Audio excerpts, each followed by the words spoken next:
vengo anch'io. Vengo anch'io.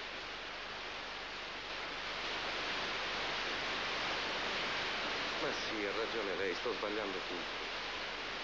Stiamo sbagliando tutto.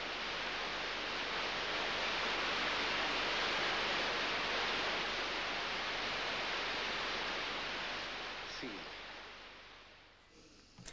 La Dolce Vita, c'est un tel couronnement, c'est un des plus grands cinéastes italiens avec vraiment un des plus beaux acteurs, un des plus grands acteurs, je trouve, vraiment au monde.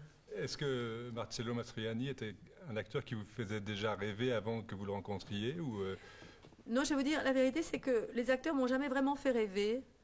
Et finalement, les actrices, je dirais, peut-être un petit peu plus les actrices, mais disons que les acteurs ne m'ont jamais fait rêver parce que pour moi, les acteurs ne sont pas ne représentent pas, disons, des types d'hommes. C'est pas un type d'homme idéal, disons, que j'aurais envie de connaître dans la vie. Ça m'a jamais paru être. Non, non. Donc, je peux pas dire ça même pour Marcello Mastroianni, qui est un acteur que j'ai aimé et un acteur que j'admire, que j'ai toujours beaucoup admiré.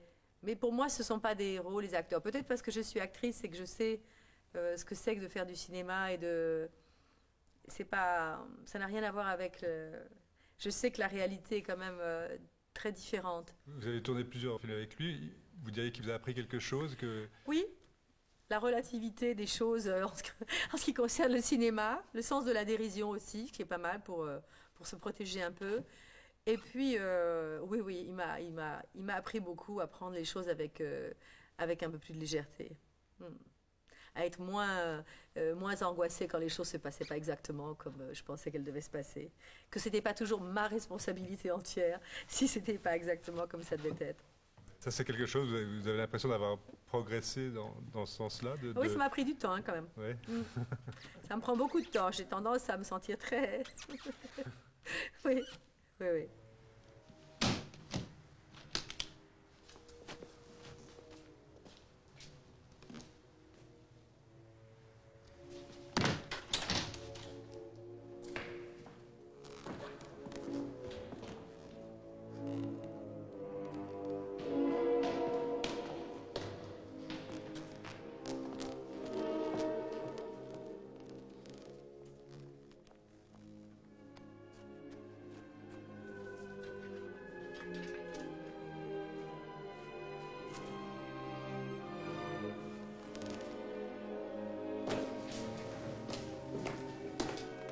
Je pense que Carax m'a choisi pour ma blondeur qui était proche de celle de Guillaume Depardieu. Je pense que vraiment il voulait ça avant toute chose même.